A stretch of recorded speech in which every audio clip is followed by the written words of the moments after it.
beku inni chinu hame yadan senu tabe takanun inchenne benasin nadabe badde tujarani kabanne rakago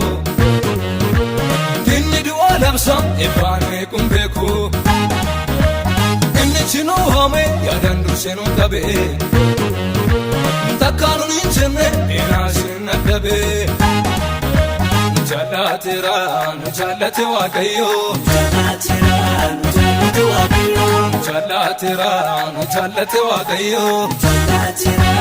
Jalate Wakayo, Jalatira, Jalate Wakayo, Jalatira, Jalate Wakayo, Jalatira,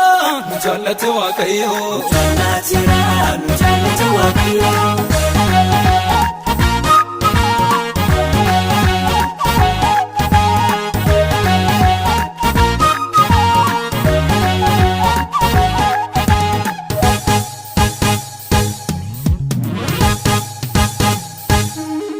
Sila ursan galana mata keenya raya mutu waaqayyoon jirre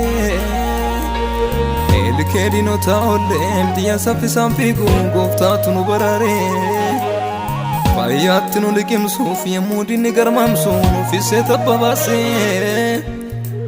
akkatti dhumne beeka gooftichillee nu laatu markaboo judda barse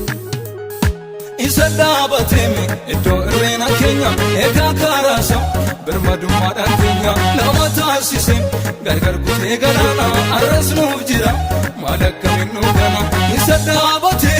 iddoo irreena keenya eegaa kaaraasa birmadummaadhaan keenya nama taasise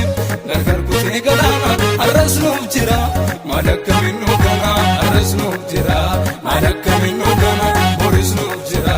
maal akkamiin nu gana Darbes nuuf jira maal akkamiin nu gana arras nuuf jira maal akkamiin nu gana boris nuuf jira maal akkamiin nu gana maal akkamiin nu gana maal akkamiin nu gana maal akkamiin nu gana maal akkamiin nu gana maal akkamiin nu gana maal akkamiin nu gana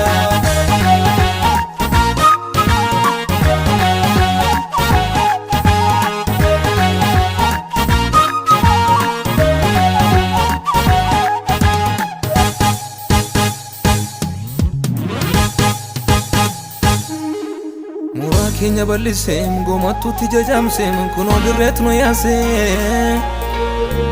edun qolli fannan rina Kenya lalen babanu ballise bututu fafajatu la Kenya funane mafura satti barse kambanne safo jirra ma farkala fankamna kan sasanu tasisem Isa dhaabateme iddoo irreena keenya eegaa kaaraasa birmadummaadhaan keenya nama taasise gargar kutee galaana arras nuuf jira maal akkamiin nu gana isa dhaabate iddoo irreena keenya eegaa kaaraasa birmadummaadhaan keenya nama taasise gargar kutee galaana arras nuuf jira maal akkamiin nu gana arras nuuf jira maal akkamiin nu gana boris nuuf jira maal akkamiin nu gana Darbes nuuf jira maal akkamiin nu gana arras nuuf jira maal akkamiin nu gana boris nuuf jira maal akkamiin nu gana maal akkamiin nu gana maal akkamiin nu gana maal akkamiin nu gana maal akkamiin nu gana maal akkamiin nu gana maal akkamiin nu gana Jalatira nu jaalate Waaqayyo Jalatira nu jaalate Waaqayyo Jalatira nu jaalate Waaqayyo Jalatira nu jaalate Waaqayyo Jalatira nu jaalate Waaqayyo Jalatira nu jaalate Waaqayyo Jalatira nu jaalate Waaqayyo Jalatira nu jaalate Waaqayyo